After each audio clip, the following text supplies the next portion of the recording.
이 시간 함께 우리가 은혜 나눌 하나님의 말씀은 베드로전서 3장 8절에서 12절의 말씀입니다. 베드로전서 3장 8절에서 12절의 말씀을 함께 봉독하도록 하겠습니다. 함께 이 시간 한 목소리로 읽겠습니다. 마지막으로 말하노니 너희가 다 마음을 같이하여 동정하며 형제를 사랑하며 불쌍히 여기며 겸손하며 악을 악으로 욕을 욕으로 갚지 말고 도리어 복을 빌라. 이를 위하여 너희가 부르심을 받았으니 이는 복을 이어받게 하려 하심이라. 그러므로 생명을 사랑하고 좋은 날 보기를 원하는 자는 혀를 금하여 악한 말을 그치며 그 입술로 거짓을 말하지 말고 악에서 떠나 선을 행하고 화평을 구하며 그것을 따르라. 주의 눈은 의인을 향하시고 그의 귀는 의인의 간구에 기울이시되 주의 얼굴은 악행하는 자들을 대하시느니라 하였느니라. 아멘.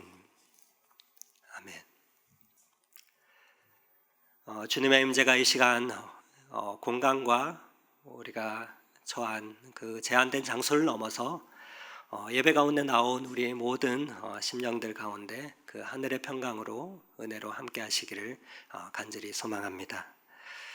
계속해서 베드로전서를 통해서 함께 우리가 은혜를 나누고자 합니다. 지난 시간 우리는 오늘 이 본문을 통해서 복은 어떻게 오는가에 대해서 생각해 보았습니다. 복은 인간관계를 통해서 우리에게 옵니다.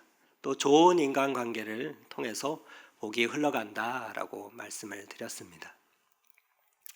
그 축복의 통로인 인간관계를 좋게 하기 위해서 성도들은 말씨를 곱게 하고 또 그 마음씨를 주님의 마음을 가지고 우리의 행동인 맵씨를 천국 백성답게 훈련을 하며 나아가야 한다라고 배웠습니다. 8절과 9절 말씀입니다.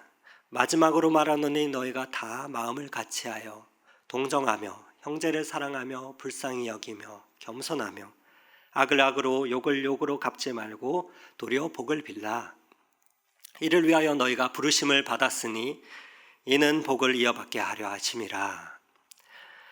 무엇보다도 이 8절과 9절의 말씀을 통해서 성도와 불신자들과 그 관계 속에서 우리 성도가 갖추어야 할 그 덕목이 무엇인지 우리가 살펴보았습니다.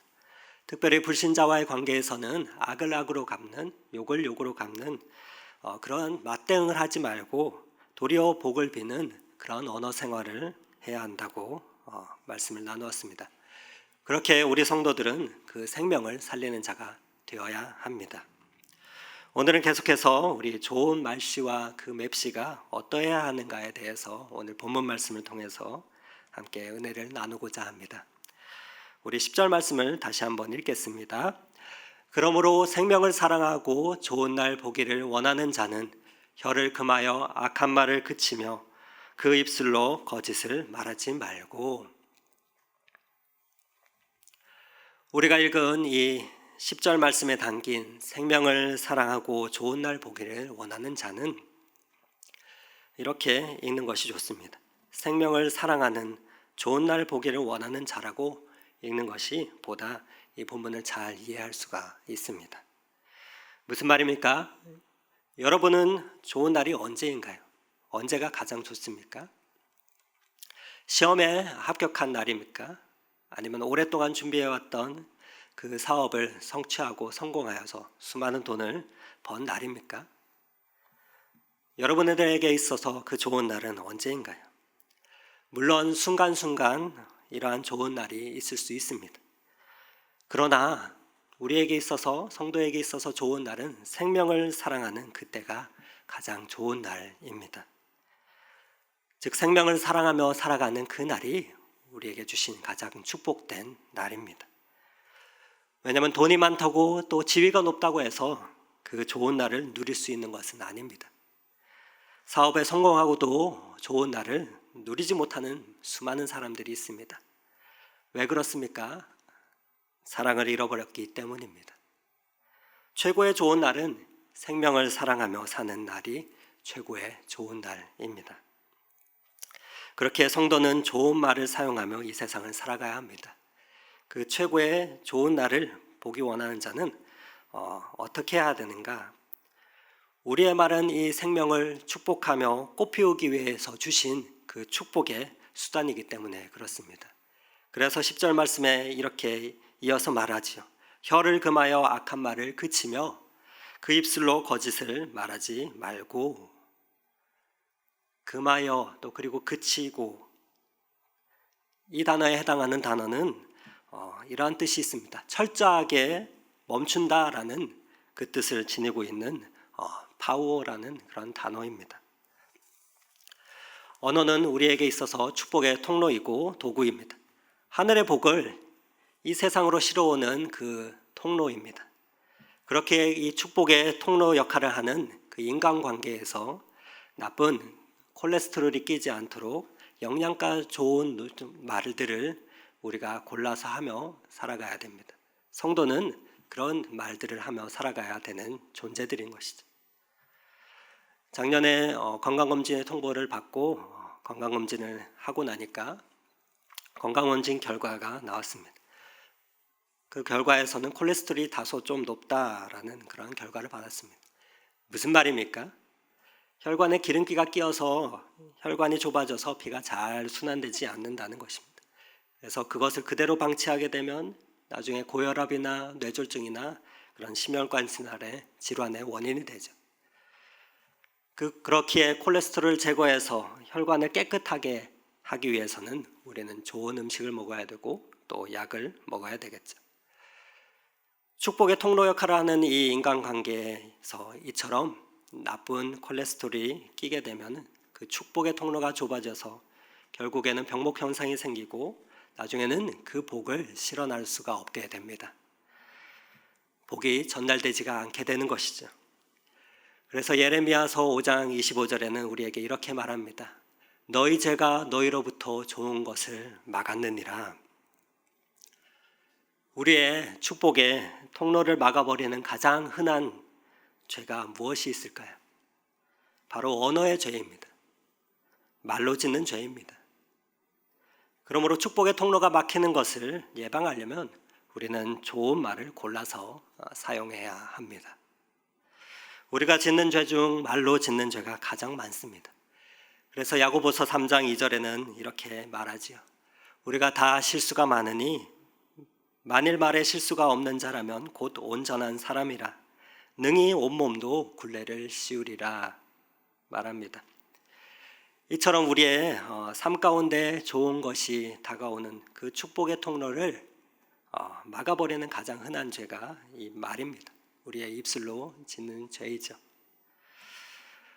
성도는 이 축복의 통로에 나쁜 콜레스테롤이 끼지 않도록 영적인 병원인 교회에 나와 만병의 의사 되시는 그 하나님께 처방전을 받아서 날마다 수시로 영혼의 약인 그 신약과 구약을 복용해야 합니다. 그래서 출애굽기 15장 26절에는 이렇게 말합니다.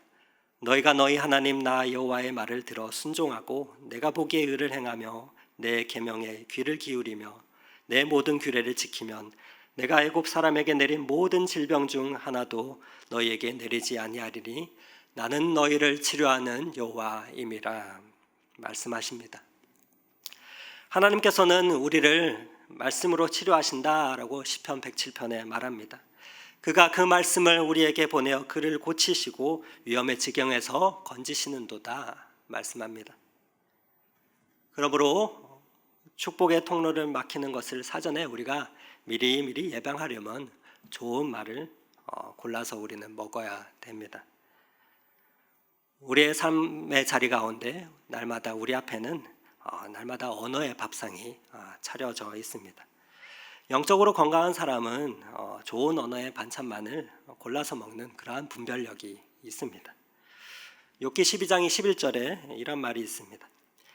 입이 음식의 맛을 구별함 같이 귀가 말을 분간하지 아니하느냐. 그렇습니다. 성도들은 나쁜 말들은 듣지 말고 좋은 말만을 골라서 사용해야 하는 그런 영적인 분별력이 있어야 하고 그 영적 분별력을 길러야 합니다. 육체의 건강을 지키기 위해서 우리는 물을 마실 때 정수기를 설치해서 그 정수기에 필터를 설치하고 깨끗한 물들을 걸러서 마십니다. 영적인 건강을 위해서도 성도들은 우리의 귀와 우리의 입에 필터 장치를 하고 살아야 합니다. 나쁜 말이 우리의 심령 가운데 들어오지 못하도록 걸러내고, 또 나쁜 말들이 우리의 입에서 나가지 않도록 걸러서 내보내야 합니다. 우리의 입과 귀에 그 필터 장치를 하고 살아야 되는데, 그것이 없으면 온갖 말들이 우리의 영혼 속을 들어와서 우리의 영혼을 더럽히게 됩니다. 우리 입에 그 영혼의 마스크를 착용해야 합니다. 그래야 나의 오염된 말이 남에게 나쁜 영적인 바이러스를 전해서 고통스럽게 하지 않고, 또한 세상에 오염된 그 말들이 우리를 더럽히지 않기 때문입니다. 성경에 나오는 축복의 통로를 막아버리는 이러한 나쁜 콜레스테롤이 많이 함유된 그러한 말들이 무엇이 있을까요? 성경을 찾아보니까 수없이 많은 것들이 있는데 이런 것들이 있습니다. 거짓말, 교만한 말, 구부러진 말, 남을 해치는 말, 더러운 말, 망령되고 헛된 말, 모욕하는 말, 무식한 말, 무익한 말, 불의한 말, 비난의 말, 비뚤어진 말, 또 속이는 말, 신성모독하는 말, 악한 말, 어그러진 말, 업신여기는 말, 오만한 말, 욕하는 말, 원망하는 말과 자랑하는 말, 점쟁이의 말, 정신이 없는 말, 조롱하는 말, 지식 없는 말, 지어낸 말, 배역한 말, 어리석은 말, 희롱의 말. 인간의 악한 마음에서 생산되는 나쁜 말들의 목록입니다. 우리의 영혼을 시들게 하는 그러한 나쁜 바이러스가 가득한 공해의 언어들입니다. 이런 나쁜 말은 이 축복의 통로에 달라붙어서 결국에는 그 축복의 통로를 막아버립니다. 우리 주에는 이러한 말폭탄들이 날마다 도처에서 터지고 있습니다. 코로나19 사태로 국가적으로나 교회나 또 가정이나 개인의 여러 어려움들이 있지만, 무엇보다도 우리를 날마다 힘들게 하는 것은 이러한 상황에 대한 수많은 말폭탄과 같은 악플들과 나쁜 말들도 인해서 더욱 신음하는 사람들이 많이 있음을 보게 됩니다. 우리들은 개인이 쏟아내는 이러한 나쁜 말과 또한 단체와 심지어는 국가 권력기관에서 쏟아내는 이러한 나쁜 말의 폭탄을 수시로 얻어맞으며 살아가고 있습니다. 그래서 야고보서 3장 8절에는 이렇게 표현하지요. 혀는 능히 길들일 사람이 없나니 쉬지 아니하는 악이요 죽이는 독이 가득한 것이라 라고 말합니다. 이와 같이 죽이는 독이 가득한 그 사망의 언어가 우리 혀를 통해서 입 밖으로 쏟아져 나와서 온 세상에 돌아다니며 사람들의 정신과 감정을 갉아먹고 또 영혼과 육체를 시들게 하고 죽이는 것을 마주하게 됩니다. 그래서 잠언 12장 18절에는 이렇게 말합니다. 칼로 찌름과 같이 함부로 말하는 자가 있거니와 지혜로운 자는 혀는 양약과 같으니라 말을 하죠. 여러분이 이런 사망의 언어를 쏟아내는 그러한 입을 뭐라고 하시는지 아시는지? 바로 주둥아리라고 합니다. 많은 여성들이 식사를 하고 나면 화장을 고칩니다. 식사를 하고 나서 조금 흐려진 그 붉은 입술에 붉은 립스틱을 다시 바릅니다. 물론 얼굴에 화장과 포인트를 다시 살리기 위해서 바르는 것이지만, 그러나 성도들은 영적인 의미를 하나 더 추가해서 생각하면 좋을 것 같습니다. 하나님, 이 주둥아리에서 그 사망의 언어가 튀어나가지 않도록 조심하게 해주세요. 그 사망의 언어가 튀어나오려 하는 그 순간에 멈춰서라도 서라 하는 그 언어의 교통 신호등으로 생각하게 해주세요 라며 립스틱을 다시 바르면 좋겠습니다. 그러나 이러한 사망의 언어가 있는가 하면 또 죽어가는 영혼까지도 다시 살리는 그런 생명의 언어가 있습니다. 그 생명의 언어는 그 좋은 영적인 콜레스테롤이 많이 함유되어서 그 인간관계의 혈관에 그 축복의 통로에 붙어 있는 수많은 찌꺼기들을 걸러냅니다. 어떠한 말들이 있습니까? 막힌 하수구를 뻥 뚫어주는 것 같은 그런 언어가 어떤 언어가 있을까요? 함께 한번 보겠습니다. 바로 격려의 말이 있습니다. 권면의 말, 경우에 합당한 말입니다. 복을 비는 말입니다. 소망의 말입니다. 또 위로의 말입니다. 감사하는 말입니다. 유순한 말입니다. 또 은혜로운 말입니다. 지혜로운 말이 있습니다. 용서의 말입니다. 마땅히 할 말입니다. 이처럼 세상에서 들려오는 온갖 말들 중에서 이 생명의 언어만을 우리가 분간해서 듣고 또 생명의 언어만을 사용하는 것은 좋은 날 보기를 원하는 자들만이 할 수 있습니다. 즉 복받은 자들이 하는 언어인 것이죠.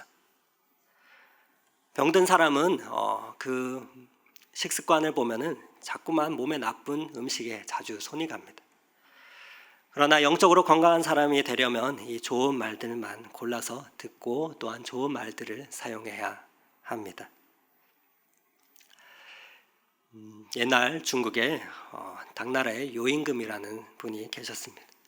요임금이 제위에 오른 지 70여 년 동안 그 나라가 평화로웠습니다.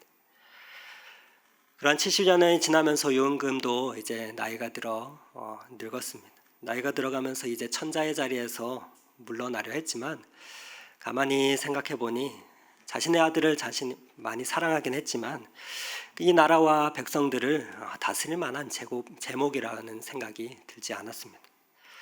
그래서 천하를 다스리는 이 공적인 대의를 위해서 아들이 아닌 다른 어떤 후계자를 세워야 되겠다 결심을 하고 이 후계자를 물색하게 됩니다. 그러던 중에 당시 허유라는 현명한 은자가 있다는 소문을 듣게 됩니다. 그래서 그 은자를 찾아서 그에게 천하를 넘겨주려고 합니다. 이 소문을 전해 들은 이 허유는 펄쩍 뛰면서 기산이라는 곳으로 자신의 살던 거처를 옮겨버리고 숨어버립니다. 그러나 요임금은 다시금 그를 찾아서 그러면 구주의 장이라도, 구주라는 지역의 장이라도 맡아달라는 그러한 제안을 하게 됩니다. 그러나 허유는 이 소리를 듣고도 단호히 그 제안을 거절하면서 그 말을 듣자 자신의 귀가 더러워졌다고 생각하며 흐르는 강물에 나아갑니다. 흐르는 그 강물에 가까이 가서 그의 귀를 씻습니다. 그렇게 흐르는 강물에 귀를 씻는 그 모습을 때마침 소에게 물을 먹이러 왔던 그의 친구인 소부가 보게 됩니다. 그러면서 허유에게 묻습니다. 무엇 때문에 그 귀를 지금 씻고 있는 것입니까? 하니 이 허유가 대답하지. 못 들을 말을 들었기 때문에 귀를 씻고 있는 중이랄세. 대답합니다. 그러니까 소부가 궁금해져서 그 못 들을 소리가 무슨 소리인가? 라고 다시 묻습니다. 그러자 허유가 요임금이 저번에는 나한테 천하를 넘겨준다고 하더니 이번에는 또 구주의 장으로 삼으려고 한다. 그 소리를 들었다라고 말합니다. 그러자 이 소부가 물을 먹으려고 끌고 왔던 그 소를 끌고 상류 쪽으로 올라가는 것이 아니겠습니까? 그런 소부의 모습을 보고 허유가 갑자기 묻습니다. 아니 자네 왜 소에게 물을 먹이러 여기까지 왔다가 어디를 올라갑니까? 그러자 소부가 이렇게 대답했다지요. 그대의 더럽혀진 그 귀를 씻는 더러운 구정물을 내 소에게 먹일 수 없지 않겠는가? 그래서 상류 쪽으로 가서 깨끗한 물을 먹이려고 그러네 하면서 그 말을 남기고 유유히 상류 쪽으로 가버렸습니다. 유명한 귀 씻은 허유의 이야기이지만 말씀을 보면서 오늘 우리에게 많은 교훈을 주고 있다 생각을 합니다. 성도들이 세상의 소리에 더러워진 그 귀를 씻으러 올라오는 곳이 어디입니까? 바로 교회입니다. 하나님의 말씀이 선포되는 교회에 나와 예배 가운데서 예배 자리에서 말씀을 듣고 함께 기도하며 찬송을 부르고 또 성도의 교제 가운데서 우리의 심령의 귀가 깨끗이 씻기는 것입니다. 코로나19 바이러스 확진자가 사는 동네에 생기면 우리 지역에 발생하게 되면 재난경고 문자가 오지요. 또 때로는 행정안전부에서 오늘은 미세먼지가 높습니다 하는 그런 경고 문자를 보내면 사람들은 마스크를 쓰고 밖을 나갑니다. 심지어는 때로는 밖에 나가는 것조차도 자제하면서 지냅니다. 이처럼 육체의 건강을 우리는 모두가 부지런히 챙기며 살아갑니다. 하지만 성도들은 이 육체의 건강뿐만이 아니라 우리의 영혼의 건강도 챙겨야 될 줄 믿습니다. 세상의 언어의 공기의 농도는 참으로 탁합니다. 많이 오염이 되어 있습니다. 우리가 어떻게 할 수 있습니까? 바로 방금 보신 대로 앞에서 말씀드렸던 사망의 언어가 생명의 언어보다 약 3배 정도 많은 것을 보면 알 수가 있습니다. 우리는 귀에다가 필터 장치를 해서 세상의 탁한 언어가 우리 귀에 들어오지 않도록 걸러내며 들어야 합니다. 그리고 온갖 탁한 언어가 쏟아져 나오는 이 세상에서 성도들만이라도 그 입에 탁한 언어와 사망의 언어가 나아가지 않도록 우리 입에다가 필터 장치를 설치해야 합니다. 그래서 다윗은 이렇게 기도를 하지요. 시편 141편 3절 말씀입니다. 여호와여 내 입에 파수꾼을 세우시고 내 입술의 문을 지키소서. 다윗은 자신이 악한 그 영적인 바이러스를 전파하는 그러한 슈퍼 전파자가 되어서 그 사망의 언어를 생산하는 자가 되지 않도록 하나님께 친히 주님께서 감독자가 되어서 자신의 입술을 지켜달라 기도합니다. 스스로 자신의 입을 제어할 수가 없으니 하나님께서 자신의 입의 정문에 마스크를 씌우고 또 언어의 경비병을 세워주셔서 다윗의 입에서 나쁜 말이 나오지 않도록 막아달라 그렇게 기도합니다. 성도들의 입은 이 땅 가운데 축복의 언어를 공급하는 그러한 언어의 공기청정기입니다. 우리 높은 뜻 덕소교회는 이 지역 가운데 드리운 탁한 사망의 언어를 걸러내고 생명의 언어로 그 공급하도록 하나님께서 세워주신 설치해 놓으신 언어의 공기청정기입니다. 우리 성도들 가게인은 각 가정마다 그 언어의 공기를 깨끗하게 하면서 그 영적인 건강을 지켜주시기 위해서 하나님께서 설치해 주신 가정용 언어 공기청정기인 것입니다. 그렇게 우리 성도들은 날마다 그 언어의 공기를 깨끗하게 하기 위해 수시로 그 필터를 점검하면서 오염된 필터를 또한 갈아야 합니다. 성도들은 이렇게 세상에서 들려오는 사망의 언어로부터 자신을 방어하는 그러한 영적인 면역력을 길러야 합니다. 또 무엇보다도 사망의 언어를 철저하게 끊어버리고 생명의 언어만을 사용해야 합니다. 그러나 말만으로는 안 되죠. 행동이 뒤따라야 합니다. 스쳐 지나가는 사람들 사이에서는 말만이라도 잘하면 되죠. 그러나 일상생활 속에서 자주 만나는 그 사람의 관계에서는 말만 가지고는 되지가 않습니다. 행함과 진실함이 따라야 되죠. 그렇지 않으면 신뢰를 잃어버립니다. 그리고 한 번 무너진 신뢰는 회복하기가 어렵습니다. 그래서 요한일서 3장 18절에 이렇게 권면합니다. 자녀들아, 우리가 말과 혀로만 사랑하지 말고 행함과 진실함으로 하자라고 권면하지요. 그리고 사도 베드로는 11절에서 오늘 본문에서 행함에 관해서 이렇게 말씀을 합니다. 함께 읽겠습니다. 악에서 떠나 선을 행하고 화평을 구하며 그것을 따르라. 떠나 행하고 구하며 따르라. 연속되어서 이어지는 이 4개의 명령어는 모두 부정과거형 시제로 되어 있습니다. 그것은 무슨 말인가? 철저하면서도 단호히 행동을 촉구하는 그러한 표현입니다. 꾸물거리지 말고 결단력 있게 하라는 것입니다. 단칼에 하라는 것입니다. 세상 사람들은 흔히 술을 마실 때 원샷 하라고 얘기하죠. 강권합니다.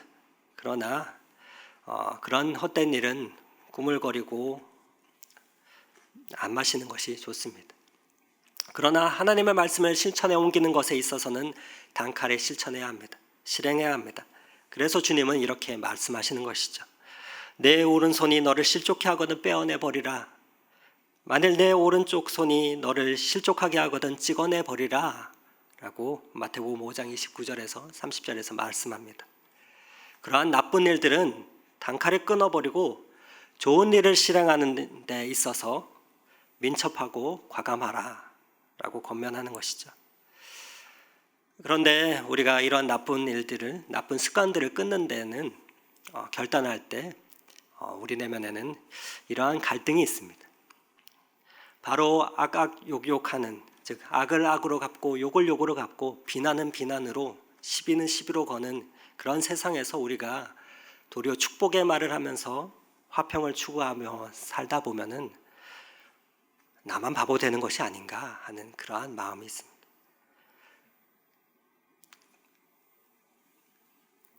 특별히 우리의 생존이 위협받는 그 상황이 되면 이러한 생각은 더해집니다. 눈 깜빡하는 사이에 코까지 베어간다는 그러한 세상에서 우리가 날마다 손해보고 살아야 하는 것일까? 그렇게 바보처럼 살다가 인생 말년이 되어서 빈 쭉정이와 같은 그러한 인생이 되는 것은 아닌가 하는 그러한 불안과 의심이 있습니다.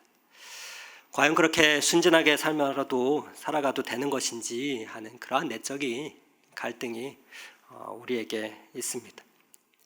여러분은 그렇지 않으신지요? 그런 생각을 하다가 낙심하고 그 믿음의 길에서 중도 포기할까 봐 우리 사도 베드로는 12절 말씀을 우리에게 들려줍니다. 함께 12절 말씀을 읽어보겠습니다. 주의 눈은 의인을 향하시고 그의 귀는 의인의 간구에 기울이시되 주의 얼굴은 악행하는 자들을 향하시느니라 하였느니라. 무슨 말씀입니까? 바로 하나님께서 다 보고 계신다, 다 듣고 계신다라는 말입니다. 인생의 공정한 심판자이신 하나님께서 불꽃과 같은 눈으로 우리를 감찰하고 계신다라는 말씀입니다. 우리의 신음소리까지도 들으시면서 그 예민한 귀로 다 듣고 계신다라는 것이죠. 그러니 너희는 걱정하지 말고 그 의로운 믿음의 행보를 계속 걸어가라라는 말씀입니다. 시편 121편 5절 6절에 이렇게 말하지요. 여호와는 너를 지키시는 이시라. 여호와께서 내 오른쪽에서 내 그늘이 되시나니 낮의 해가 너를 상하게 하지 아니하며 밤의 달도 너를 해치지 아니하리로다.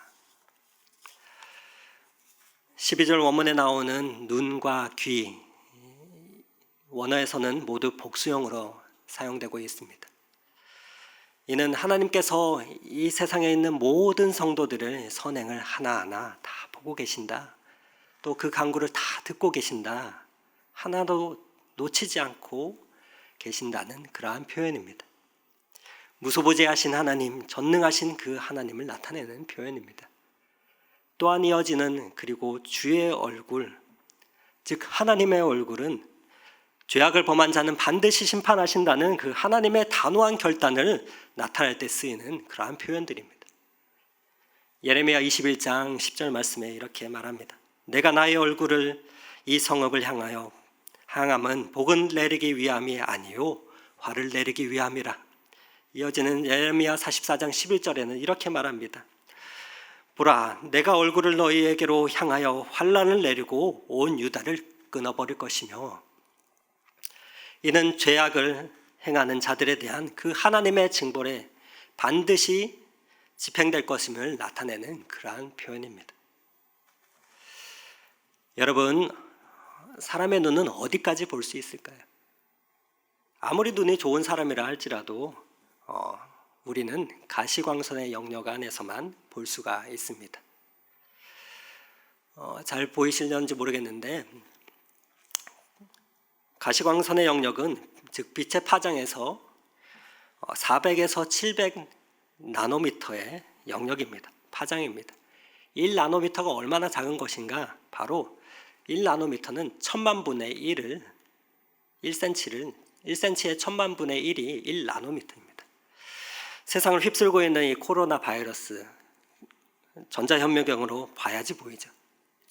코로나 바이러스의 크기는 얼마합니까? 전자현미경을 봤을 때 80에서 100 나노미터의 아주 작은 바이러스입니다.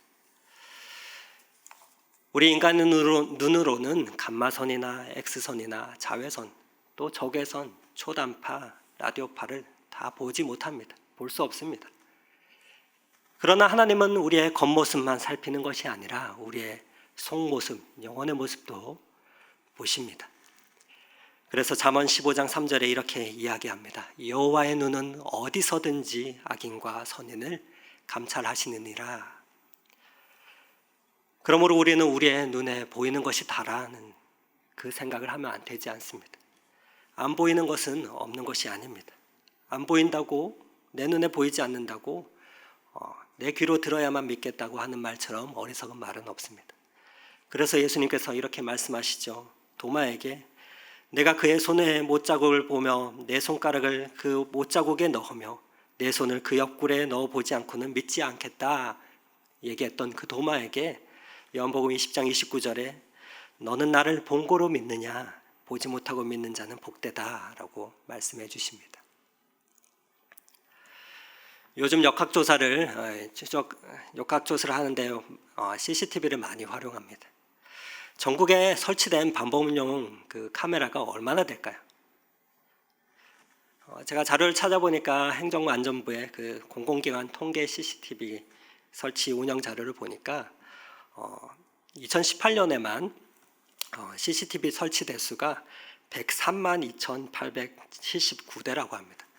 2년 전 데이터니까 지금은 수없이 많겠죠. 그리고 개인이 설치한 사설 CCTV까지 하면 이보다 수없이 많을 거라 생각합니다. 그러나 아무리 많은 이러한 방범용 카메라를 설치한다고 해도 사각지대를 다 커버할 수는 없습니다. 그러나 세상 어느 곳에도 하나님의 시선을, 하나님의 눈을 피할 곳은 없습니다.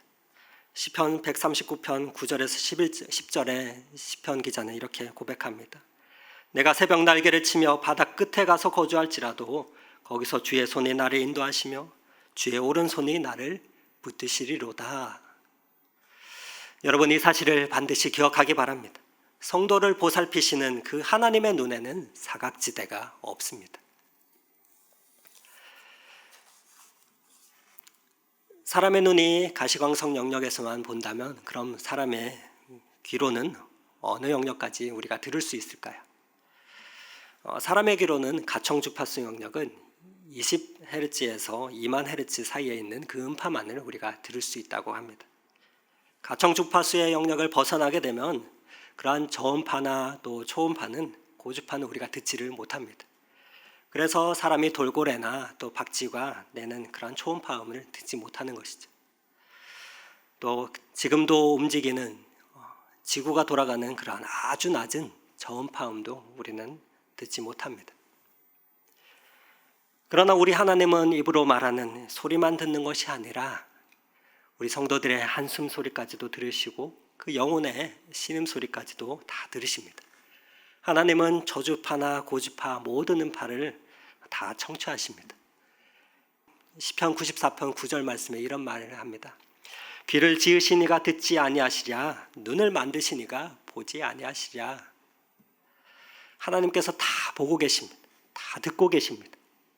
그러니 너희는 믿음의 길을 가다가 나만 손해보는 것이 아닌가 하는 그 낙심하지 말라는 것입니다. 때가 되면 하나님께서 다 갚아주십니다. 이사야서 40장 27절 말씀에 야곱아 어찌하여 내가 말하며 이스라엘아 내가 이르기를 내 길은 여호와께 숨겨졌으며 내 송사는 내 하나님에게서 벗어난다 하느냐. 그런 말을 하지 말라 말씀하십니다. 하나님께서는 온 우주 구석구석을 지금도 감찰하고 계신 분이십니다. 시편 139편 말씀을 우리 함께 한번 읽어보도록 하겠습니다. 여호와여 주께서 나를 살펴보셨으므로 나를 아시나이다. 주께서 내가 앉고 일어섬을 아시고 멀리서도 나의 생각을 밝히 아시옵나이다. 나의 모든 길과 내가 눕는 것을 살펴보셨으므로 나의 모든 행위를 익히 아시오니 여호와여 내 혀의 말을 알지 못하시는 것이 하나도 없으시니이다.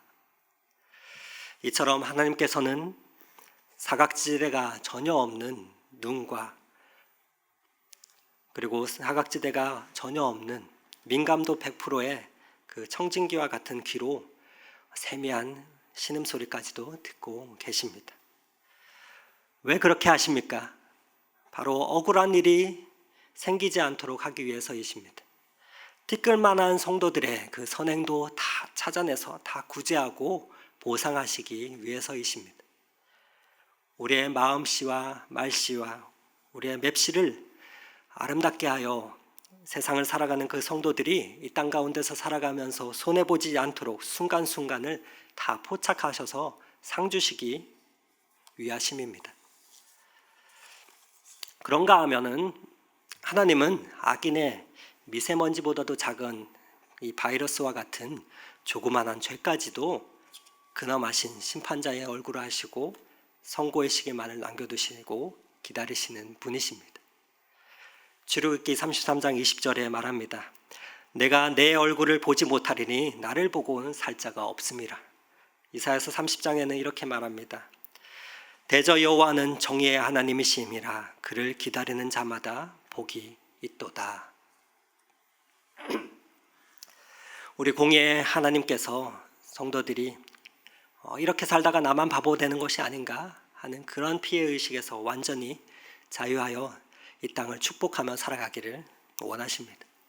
그 공의의 하나님께서 한치의 오차도 없이 그 공정하게 판단하실 것이기 때문에 그렇습니다.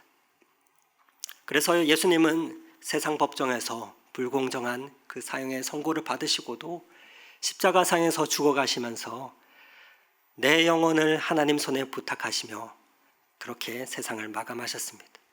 누가복음 23장에 아버지여 내 영혼을 아버지 손에 부탁하나이다. 이 말씀하시고 숨지셨죠. 말씀을 정리하기 원합니다.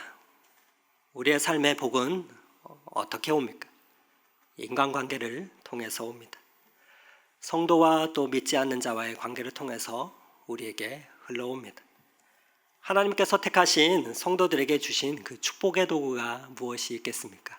바로 말입니다. 우리 성도의 삶은 선한 마음씨 가운데서 나오는 이러한 아름다운 말씨와 또한 맵씨를 통해서 행동을 통해서 완성이 됩니다. 세상과 같이 악을 악으로 욕을 욕으로 갚으며 비난을 비난으로 시기를 시기로 갚는 그러한 사망의 언어가 아닌 그 생명의 언어의 소유자로서 우리가 살아가기를 원하십니다. 주님은 우리에게 그 생명을 사랑하며 선을 행하고 화평을 구하라 오늘도 말씀하십니다. 그리고 그때에 마주하게 되는 모든 어려움과 핍박과 수고를 하나님께서는 오늘도 보시며 또 들으시고 갚아주신다 약속하십니다. 그렇기에 우리가 낙담하지 말아야 합니다. 또한 선을 행하며 주저하지 말아야 합니다. 그리고 그 길을 우리가 믿음으로 끝까지 걸어가야 할 줄 믿습니다. 모든 사람에게 모두에게 참 어려운 시기를 우리는 함께 지나가고 있습니다. 자칫 예민해질 수 있는 이 시간 가운데, 이 기간 가운데 말씀에 깊이 잠겨 우리의 모든 상황과 그 환경을 아시는 그 주님을 우리가 바라봅시다. 우리를 바라보시며 우리의 그 아픔을 공감하시는 그 주님과 우리가 함께 걸어갈 때, 임마누엘 하나님을 우리가 오늘도 신뢰하며 걸어갈 때 선한 말과 선한 행동으로 복을 이어받는 그 삶을 우리가 살아가기를 간절히 소망합니다. 그러한 복된 삶을 날마다 이어가는 저와 여러분의 인생 행보가 다 되시기를 오늘 이 말씀 의지하며 축원드립니다.